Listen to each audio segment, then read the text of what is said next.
Attends, pour parler cinéma, voilà le cinéma italien. Ah non, pas celui des années 50, le cinéma d'aujourd'hui, du cinéma populaire, de qualité, qui est en train de renaître de ses cendres. Alors au fait, François, d'abord, première question, est-ce que les Italiens fréquentent beaucoup les salles obscures ? Oui, bonjour Thierry. Alors il faut savoir que les Italiens sont le troisième peuple européen qui va le plus au cinéma.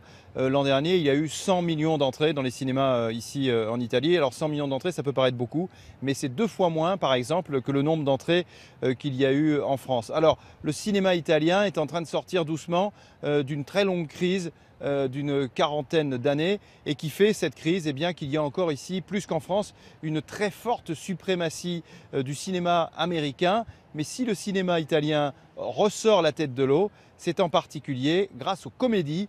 Regardez le reportage que nous avons réalisé avec Franz Ventura et Élise Laperdrie. Sur les façades des cinémas de Rome, les films américains tiennent encore souvent le haut de l'affiche. Et pourtant, depuis quelques années, le cinéma italien est de retour pour le plus grand plaisir des spectateurs. J'aime les comédies. Les drames et les comédies.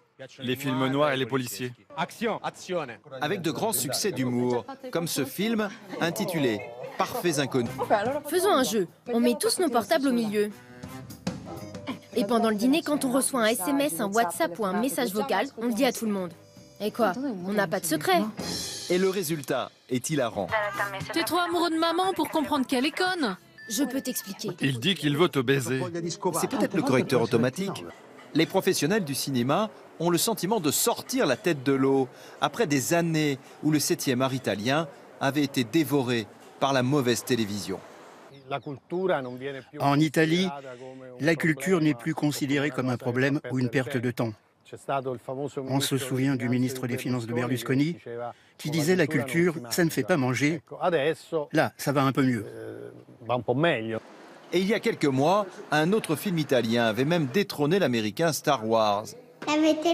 Quo vado, où vais-je? Ou l'histoire d'un Italien moyen, adepte inconditionnel de l'emploi à vie, petit fonctionnaire un peu corrompu, l'une des comédies les plus vues de l'histoire du cinéma de la péninsule. Ce qui permet de dire aux Italiens eux-mêmes « Viva il cinema italiano !» Viva il cinema italiano. Coupé. Clap de fin. Alors François, cette crise du cinéma italien, d'abord elle date de quand et elle est due à quoi exactement ?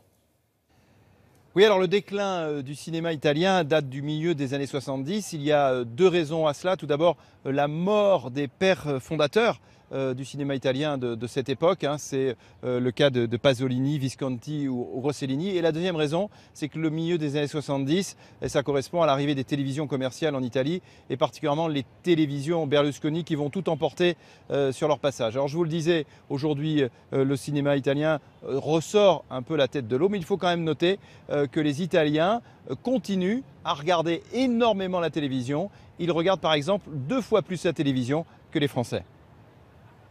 Merci beaucoup François, merci, à très très bientôt et bonne journée à Rome. On revient sur le plateau de Télématin pour écouter attentivement Patrice Romden, la revue de presse.